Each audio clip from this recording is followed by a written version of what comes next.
大家好，我係寶寶。今集係最後一集高功能焦慮症終極篇。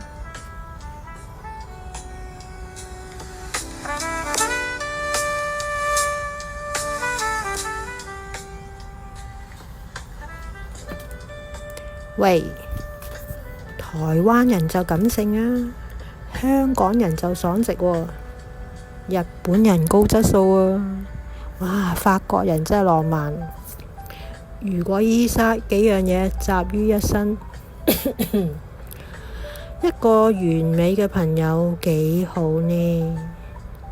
完美總是空中樓閣，最終做返你自己啦。高功能焦慮症最大嘅陷阱就係期望他人完美，結果呢，自己崩潰。上一集10招教晒你如何揾返自己嘅能量啊嘛。期望他人，但係你仍然係會講做晒招數啦，1個月後又焦慮返啦。咁我今集咪講高功能嘅人點解你嘅能量咁容易燒盡殆盡咯。以下呢有3個隱形陷阱，你聽住啦，我而家立即送上。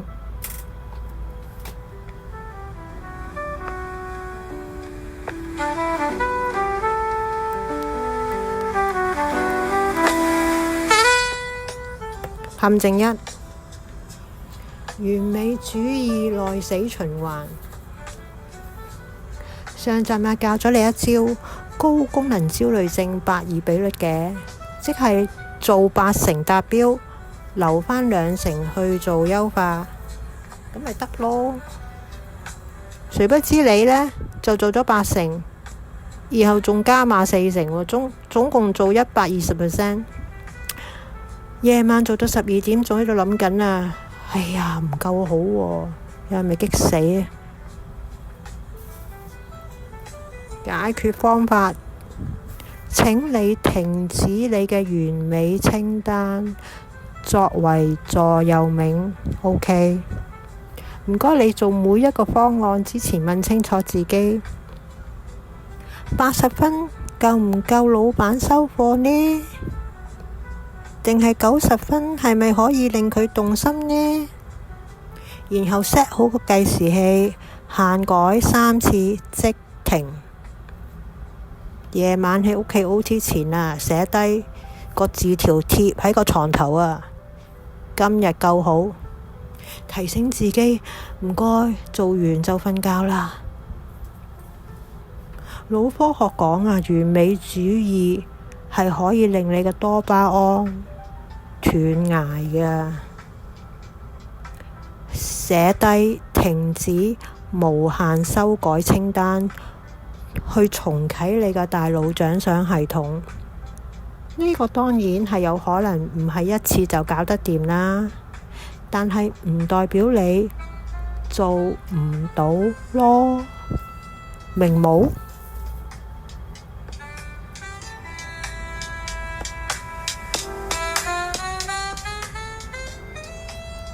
陷阱2：用紅線設定，以免過度承諾陷阱。路人甲話避風港休息完之後，去完行山之後，又收到10個新 task， 能量即刻同我清零咗啊！點算？唉，解決方案，我講俾你哋大家聽，每人嘅能量係有限㗎，唔係無限㗎，所以必須設定個紅線俾自己。每日只限有3個核心任務，其他一律考慮緊。你可以咁樣回應咯 ，WhatsApp 收到。你呢個排第4，其他嗰3個優先先 OK。或者你放假要做嘢的話呢，你放假喺 WhatsApp 回覆寫上周日拒絕清單。我同你講啊，職場真實情況就係，老闆啊，如果真係識用人嘅老闆呢，佢會尊重有界線嘅高功能嘅你㗎。如果你真係好唔好彩遇上一啲老闆同上司係完全冇界線，發出工作指令俾你的話呢，我建議你決心走啦。點解啊？你同佢做嘢，你不停咁勞累自己嘅身體。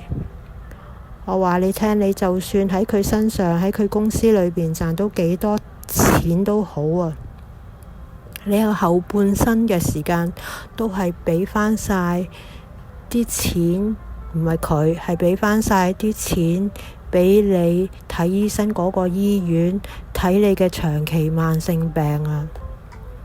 世界好大嘅老友，請珍惜自己生命。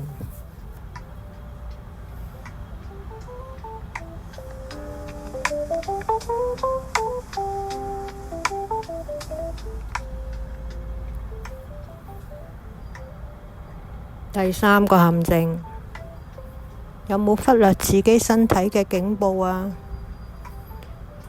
你嘅上司假設要你跑半馬之後即刻要你接全馬 deadline， 係即刻。你都知啦，真正跑步運動嘅人，由跑半馬去到跑全馬，係要一段時間去做準備，身心條件先至去跑全馬㗎嘛。如果唔好彩有咁嘅死扯你嘅上司或者老闆呢，我睇怕佢都係高功能施壓者嚟㗎啦。你喺佢嘅下屬真係要好好觀察下咩啊？你嘅身體狀況啊，你個身體係最誠實㗎，身體會話俾你聽，喂，主子，你個心肝脾肺腎成身都好唔妥當啊。所以你個身體已經係一個好準確嘅探測器㗎啦。請你每日量下3個指標： 1. 心跳， 2. 睡眠， 3. 你嘅 VV， 你嘅尿啊，你嘅尿顏色。又或者睇返我上幾集啦，我講過高功能焦慮症身體狀況測試，你可以回顧返有啲咩要注意咯。如果到達紅線呢，個心跳會超過30下嘅，同埋你啲尿呢係會深黃色嘅，好似奶，好似冇落奶嘅奶茶咯，好恐怖。到時呢，請你即刻停工休假，去做 body check 啊！記下呢個急救包啦，呢個錦囊啊，我俾你呢個錦囊，你聽住。我係人，唔係機械人，記住喺腦裏邊攞嚟急救啊！腦科學講啊，副交感神經斷線，你嘅壓力會即時上升嘅，身體各部分都會隨着而出現問題。驚唔驚啊？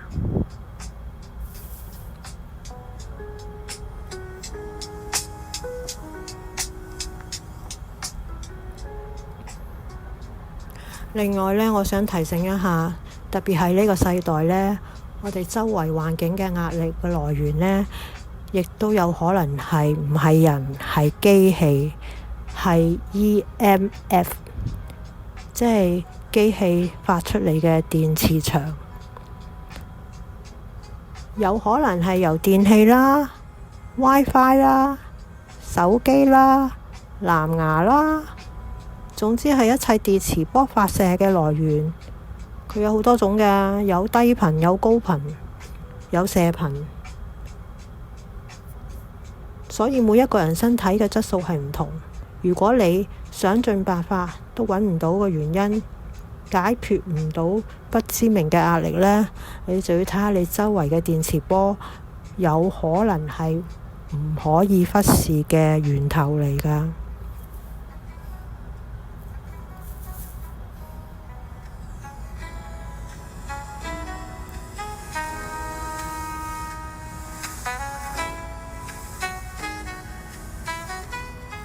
假如你已經懷疑自己係高功能焦慮者呢，你試下做以下嘅評估啦。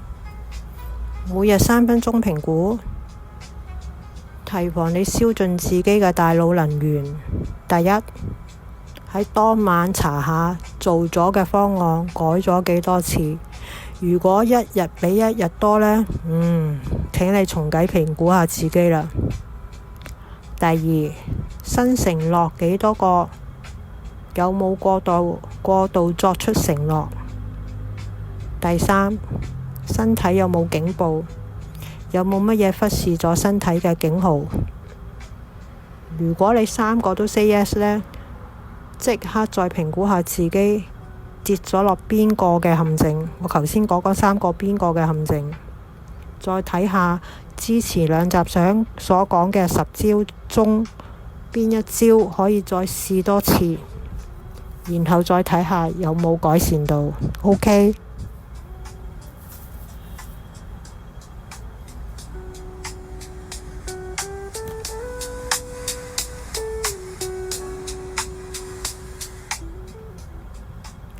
喂，各位壓力煲嘅老友啊，我好想講俾你哋聽，唔好認為上司或者老闆呢2個定位嘅人士就係可以老點你嘅人生。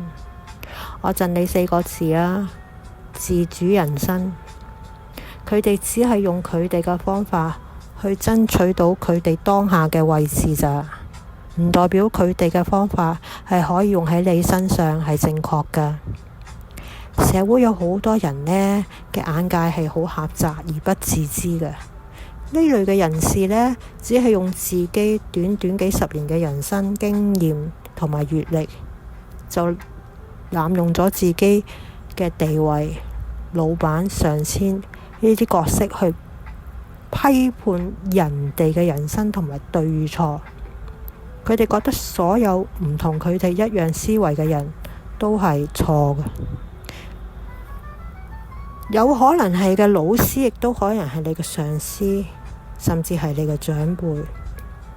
而最可怕係佢哋呢係唔會察覺到一件事，就係佢哋對別人嘅所作所為呢，佢哋用佢哋嘅價值觀去俾人產生咗嗰個壓力呢，係會傷害到對方嘅健康同埋精神狀況嘅。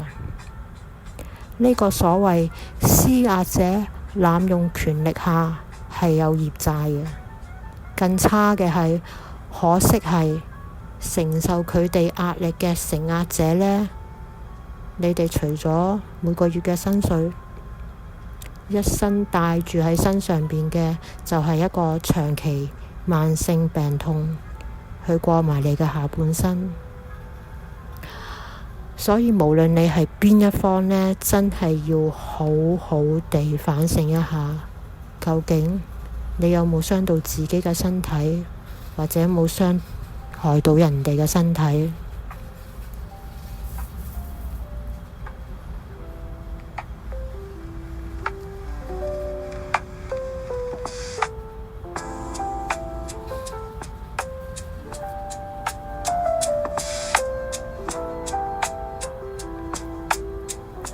高功能焦慮者呢，可以係承壓者，同時佢都可以係施壓者嚟嘅。佢哋都係喺同樣嘅承受高壓下，但係只係表現咗唔同嘅面向。如果人活着唔好好去明白、探究一下人生係點解會如此運作的話呢，你就算多我俾你嘅招數呢，都係冇用。我俾你嘅招數呢，只可以幫你平衡一下高壓下所產生嘅負能量，幫你重塑返大腦，去返一個思維向正。如果你唔願意看到你自己生命本身嘅樣貌，即係生命嘅本質，就冇法子對佢採取任何嘅行動㗎喇。我就算更多正向嘅思考，都係冇辦法帶你走出你所產生嘅執着。所以有好多人終極嘅招數係乜嘢？就係走向修行之路，係真正嘅修行。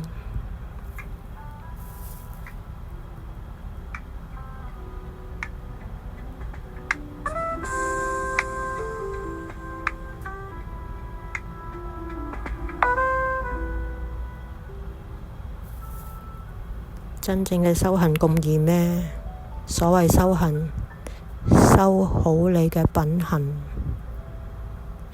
下集預告，好啦，高功能焦慮症系列就講完啦。下集我會揀第二類高。第二類高係乜嘢呢？你係唔係高敏體質的人？下集話你聽。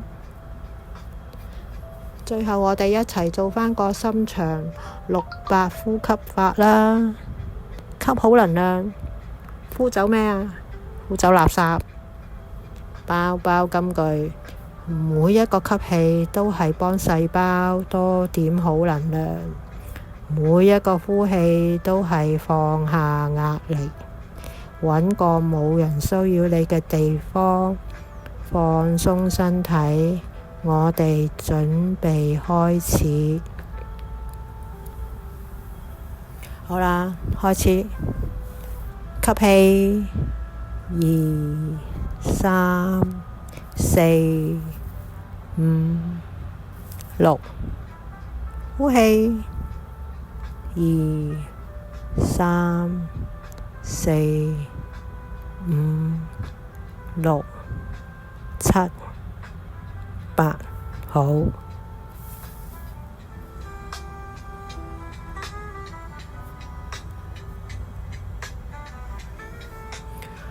希望大家可以由完美主義受害者變成一個完整智慧能量人。高功能焦慮症系列暫時完結，我哋下集新一個話題再見啦，拜拜，喵。